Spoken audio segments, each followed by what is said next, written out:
on accepte, et on le fait aujourd'hui, de commercialiser des produits parfois à perte, parce qu'on travaille simplement en disant le mix produit nous permettra de continuer à exister.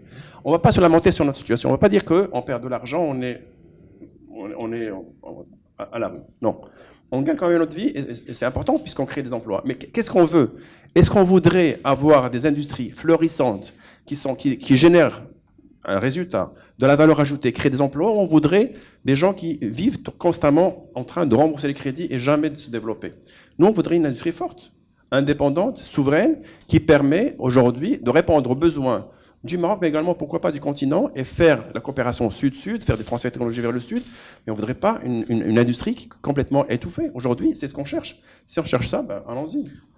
Vous voulez dire que l'impact sera vraiment, à vous entendre, c'est quelque chose d'assez grave qui va se passer à vous entendre. Absolument. C'est-à-dire que le plus dur, c'est que l'impact est immédiat.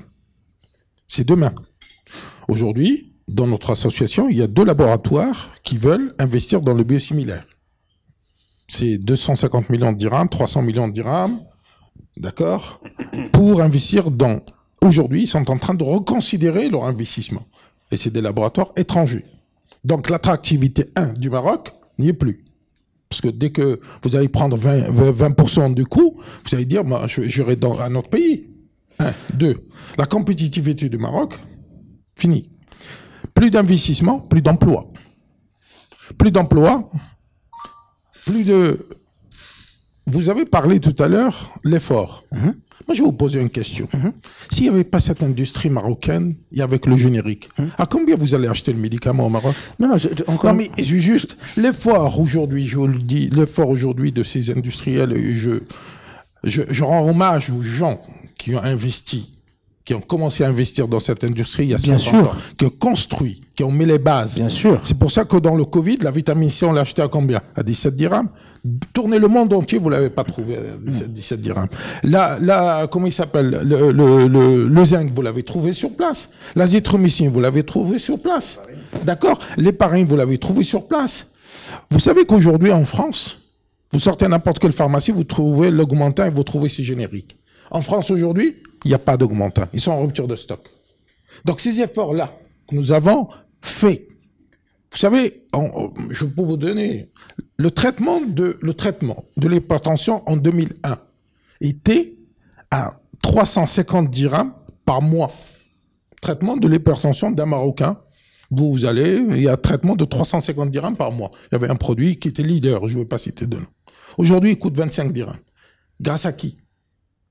Grâce à cette industrie. Et vous vous dites que nous ne faisons pas d'efforts. Nous, on n'a rien demandé à l'État. Et nous n'avons rien demandé. Tout ce qu'on demande aujourd'hui, clair, de dire, arrêtez de nous taxer d'une industrie très riche. Je vous clair. Parce qu'on dit, oui, vous gagnez trop d'argent. Moi, je peux vous dire. Il faut distinguer 2 types d'industries. Il y a l'industrie pharmaceutique marocaine. Il y a une autre industrie que je ne veux pas citer. Ça ne m'intéresse pas. Moi, ce qui m'intéresse, c'est au Maroc. Très bien. Nous avons fait un benchmark. Aujourd'hui, les marges de l'industrie, pharmaceutique marocaine, avant impôt, je pense que vous avez les mêmes chiffres, nous sommes entre 11 et 14.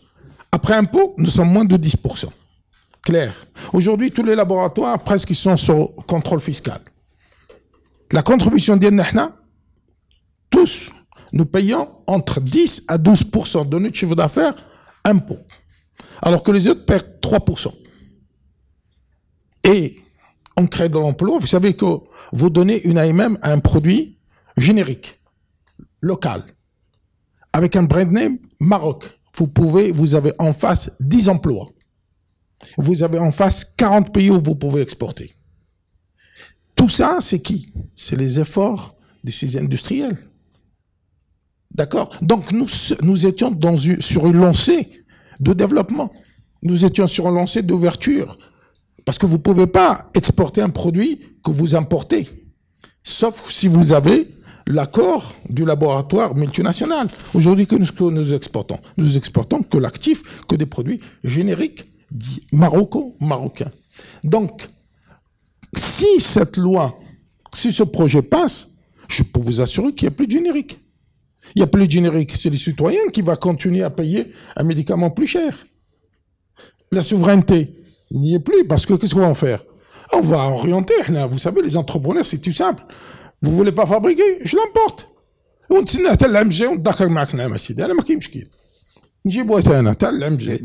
ce que je veux dire? Le citoyen va quand même payer un médicament moins cher. Oui, mais je veux dire aujourd'hui, mais la souveraineté, aujourd'hui, nous avons bien vu avec le Covid. La souveraineté aujourd'hui, on vous le donne, mais demain, on vous le donne pas. Regardez ce qui s'est passé dans le Covid. Heureusement qu'il y avait de la fabrication locale. C'est de dire attention à cet impact. Parce que nous avons entendu quelque part, et on verra l'année prochaine. C'est très dangereux. Je ne vais pas employer les gens à de l'âme. Je ne vais pas faire d'investissement à de l'âme. C'est très dangereux. L'impact est immédiat. Pour compléter juste l'impact de cette loi de finances, si elle passe telle qu'elle est. Si elle passe telle qu'elle est, ça veut dire que les investissements, on va mettre stand-by sur les investissements.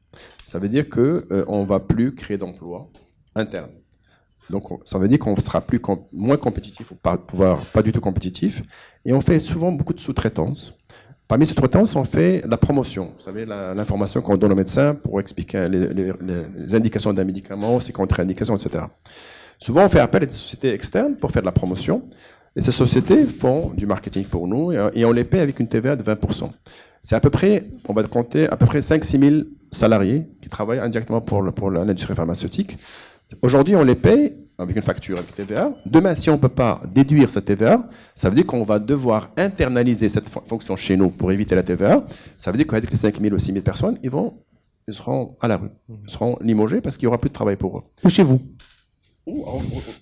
Peut-être, mais on ne peut pas les récupérer parce que on peut pas récupérer tout le monde parce que nous, on va faire des synergies. On va faire une synergie. Là où il y avait 3 postes, on va prendre 1. Donc il va y avoir quand même de la perte. Ensuite, on fait ce qu'on appelle la bioéquivalence. C'est une étude qui permet, quand on fait des génériques, de comparer un médicament princeps avec un médicament générique pour prouver qu'il est strictement identique et moins cher. Et on peut l'utiliser en toute sécurité et efficacité. Cette étude de bioéquivalence, c'est en général entre 500 et 1 million de dirhams par produit. Donc aujourd'hui, on l'a fait au Maroc.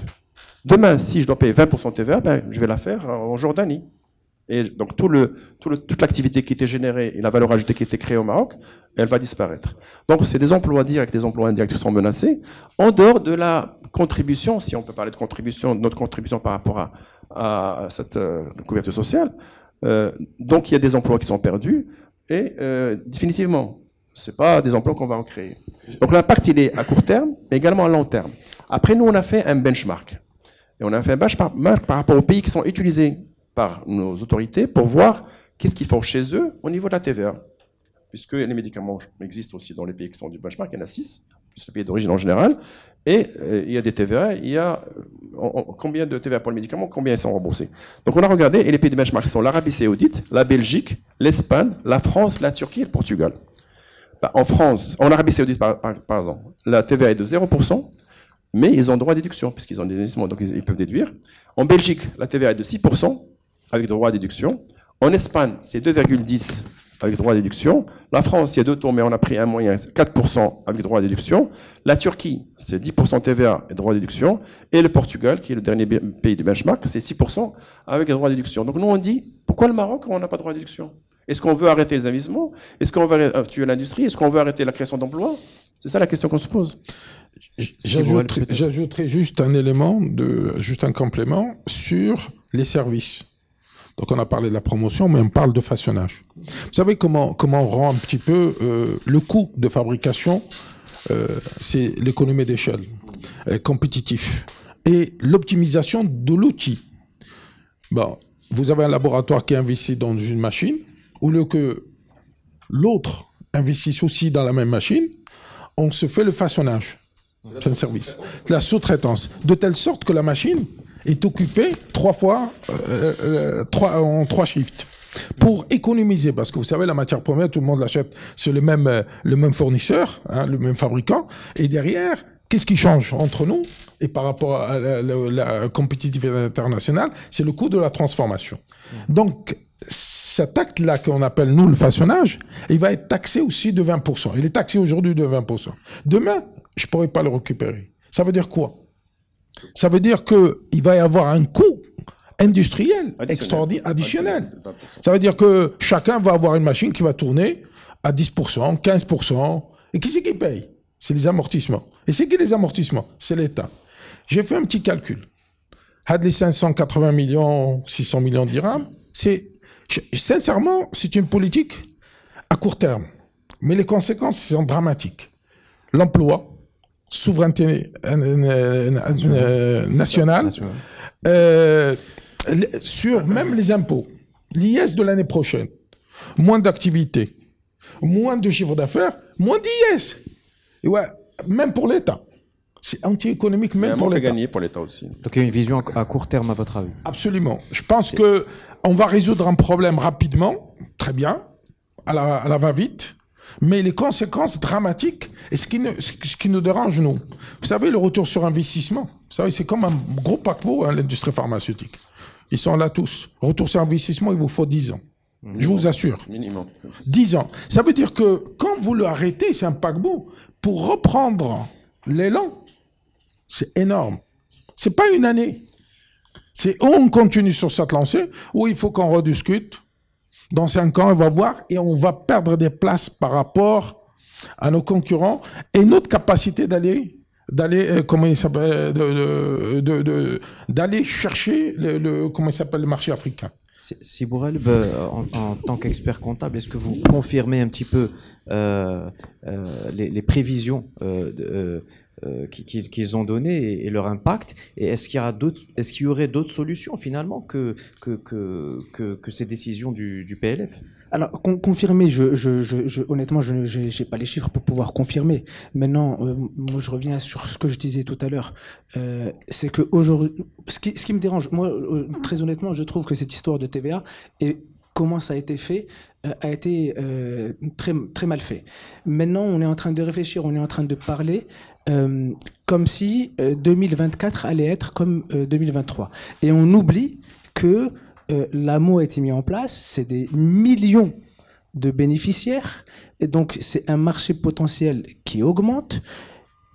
Est-ce que ces messieurs ont fait le calcul pour nous dire, étant donné que notre marché va être plus grand, au final, cet impact de TVA va être minime ou pas, sachant qu'ils ont d'autres avantages fiscaux. Par exemple, tout à l'heure, vous parliez d'entreprises qui allaient s'installer au Maroc. Je rappelle quand même que l'industrie pharmaceutique a exonéré d'IS pendant 5 ans, une fois qu'elle est créée. C'est pas un avantage mineur. Donc, je pense que le point est là. On sait que le marché va augmenter l'année prochaine. C'est quand même un super cadeau pour eux. Alors, en contrepartie, ah mais c'est vrai ou c'est pas vrai? Non, monsieur. Je vais vous dire pourquoi. Non, voilà. Là, voilà. Tu as répondu. 2014, quand il y a eu la baisse de prix, il y avait ces lois Fadlah et M. Al-Alami, qui venait juste d'être nommé ministre de l'Industrie. Ne vous inquiétez pas. Et confiant. Mise d'accompagnement. On va baisser, mais vous allez augmenter le volume. Même Boston Consulting Group, ils ont fait un tableau Excel magnifique. Vous allez récupérer. Venir. Et qu'on les venir. Non, عرفتي فين مشات؟ مشات في la carte ديال التليفون، مشات في حاجة أخرى، مشات في les accessoires, مشات في les produits de luxe, et on n'a pas vu. Les génériqueurs, on n'a rien vu. Je vous assure. Vous savez, donc, les promesses, il y a eu les assises de la fiscalité, et vous êtes un spécialiste. Le principe de base, c'est la neutralité de la TVA. Ne revenons pas dessus. On est d'accord. On est d'accord là-dessus. Deuxième point, c'est l'équité fiscale. Nous devrions être considérés comme un établissement, enfin comme un investisseur normal, avec une équité fiscale. Il n'y a pas de raison qu'à chaque fois qu'il y a un coût, c'est nous qui le prenons. Aujourd'hui, dans l'histoire de la TVA, vous avez le patient qui est exonéré, ça c'est très bien. Et c'est même logique, comme je l'ai dit tout à l'heure, puisque c'est l'État qui ne doit pas débourser d'une poche pour remettre dans l'autre poche.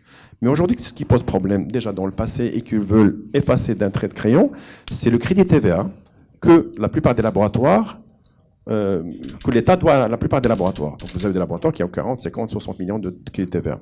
Donc demain, l'État ne veut plus rembourser cette TVA, ne veut plus exonérer les investissements. Est-ce que c'est logique qu'on stoppe l'élan que le Maroc est en train de prendre au niveau de l'industrie pharmaceutique et au niveau de tous les secteurs, et de bloquer cet élan en empêchant les gens de déduire leur TVA et de l'intégrer dans leur coût de revient. C'est quand même pas possible. Ça n'existe nulle part. Pourquoi le Maroc spécialement? Est-ce qu'on est... Vous savez ce qui va se passer si on fait ça? Si on fait rien? Si on fait rien, la plupart des gens vont aller ailleurs, là où les gens réfléchissent différemment, sont peut-être plus intelligents, et incitent les gens à investir et construire des usines.